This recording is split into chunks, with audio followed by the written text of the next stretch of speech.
Kalra and welcome back to my channel 5 Minute Economics, where I teach economic concepts in a span of just 5 minutes.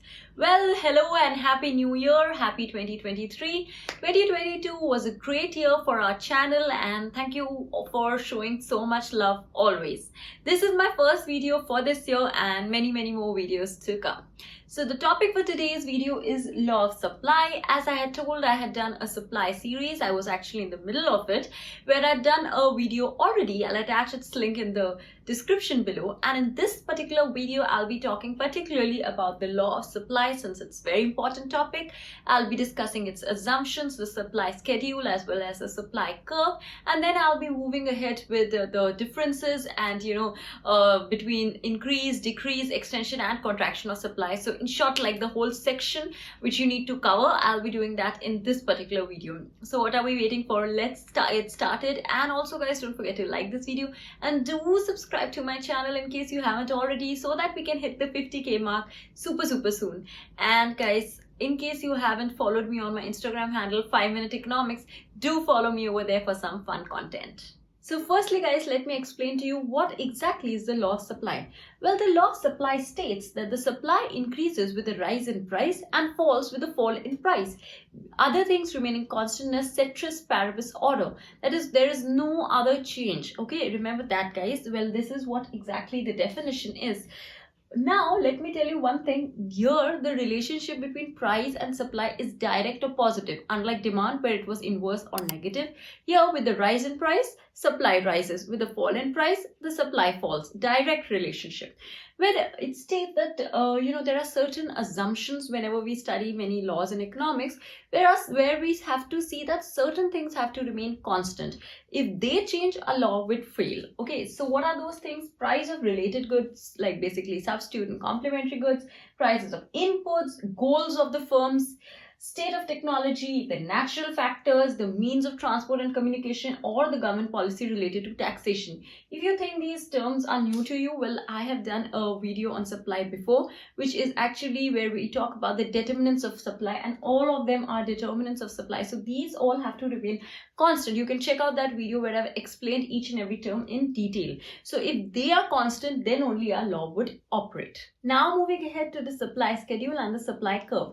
Well, what is the supply schedule? The supply schedule is a tabular representation of the law of supply. Here we are just putting it in a tabular form where we see we have price and quantity. We see as the price rises from 5 to 10 to 15 to 20, a quantity increases from 1 to 3 to 5 to 8, which actually shows that a producer would definitely be willing to sell more at a higher price because of course he would earn more profit at a higher price, and that's why the supply rises. Moving ahead to the supply curve, well, supply curve is definitely a graphical representation of the law of supply where we have plotted it on a graph. Here on the graph, we have price, and on the x-axis, we have quantity supply. We notice as the price rises, our quantity supply rises, due to which we have this shape of the supply curve, which is upward sloping, guys. Remember that, guys. Many times I've seen students getting confused in the shape of demand and supply curves. Demand is negatively sloping, whereas supply is positively or upward sloping. So definitely don't get confused with these two shapes. Moving ahead to a very important part, which is called the extension of supply and contraction of supply. I've made these two simultaneously because they are very similar and very different from each other, so that you can easily find out the differences between the two without getting yourself confused.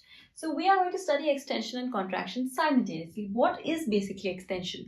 Well guys, when more is supplied at a higher price, it is known as extension of supply. Whereas when less is supplied at a lower price, it is known as contraction of supply, as the name suggests, right?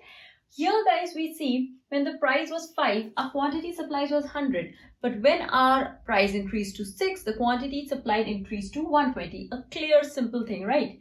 Whereas over here, vice versa condition will prevail. When it was 6, our quantity supplied was 20. When our price, fell from 6 to 5, quantity supplied fell to 15. Here guys, now, the part where most of the students get confused are the curves. Here, firstly, let me tell you one thing. There's only one curve. There are no two curves. Why I'm telling you this, I'll tell you that in a little while. But remember, in extension and contraction, we have only one curve. We are showing a movement and not a shift. Okay, we are doing a movement on the curve itself. Here guys, we see initially our price was P and then our price rose to P dash and our quantity rose to Q from Q to Q dash, because obviously more supplied at a higher price. So we see we have moved from point A to point B. You can see this point was A and this was B. So we are showing an upward movement on our supply curve. From point A to B, it is moving upward, and that is what is shown under extension. Whereas for the case of contraction guys, we notice that again we see when our price falls, our quantity supplied also falls. Here our A is up, here our B was up, okay? Here our A is up and our B is down. We are again moving from A to B, but this time we are going a downward movement, okay? Remember guys, the extension is upward movement, contraction is downward movement, okay? Remember this is the difference between the two, and both of them actually happen due to rise and fall in price. Okay, other things, are constants, constant, ceteris paribus order. What are those other things? Whatever assumptions we studied, right? All of them are constant. There is no change in single of them, but only because of the change in price, be it a rise, be it a fall, we are seeing extension and contraction. So this is due to rise in price, this is due to fall in price, and I hope you're clear with extension and contraction. Coming ahead to our next part, where we will be talking about increase and decrease in supply simultaneously. Well guys, we just did extension and contraction. First, I hope you are extremely clear with thoroughly, you know what exactly is it. Now we'll come to the other part, and without getting confused, let us get started. Well, here more is supplied at the same price and here less is supplied at the same price. What is the difference here? Over there in extension and contraction, we were showing changes in the prices and other things remaining constant. But over here, exactly opposite conditions prevail, because we will show the change in other factors, whereas the price remains constant. We see guys, price has been 5 and 5 in both places, but we see our quantity supplied increases from 100 to 120. Why does it increase? We'll know that in the later part, but we see that there is no change in the price. Similarly, here also no change in price, but quantity supplied has fallen from 100 to 170. Coming to the graphs, the very important part guys, why I was focusing so much on movement, because now over here there is not movement but there is shift. There are two supply curves over here, so remember that, you have to keep that in mind guys. Over here we see initially our price is P and our quantity supplied is Q, and we see A is our point. This is in blue, we see our supply curve.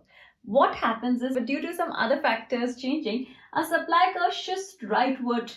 We see our new supply curve S dash, SS dash actually, which is a dotted line in red.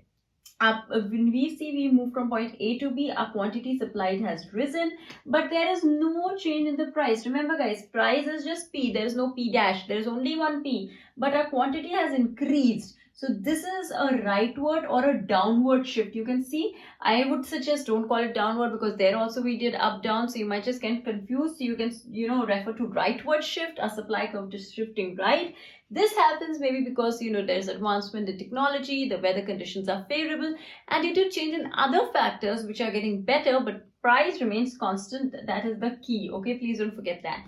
Similarly guys, over here we have just vice versa. A supply curve was in red, SS curve, and it shifted from SS to S dash curve, a dotted blue line. Why is it shifting? We see it has moved left this time, and our quantity supplied has fallen, but our price remains same. This is a leftward or an upward shift guys. Again, don't write upward. I would suggest you should know it as leftward, so that there's no confusion. This is right, this is left, this is up and down, like that you can remember. And we see over here again we have two supply curves. This is the shift guys, whereas that was a movement. Please remember that. Outdated technology can lead to a decrease in supply or maybe unfavorable weather conditions. But again guys, as I mentioned, price is constant, no changes in the price. Okay, if price changes, then we are talking about extension and contraction.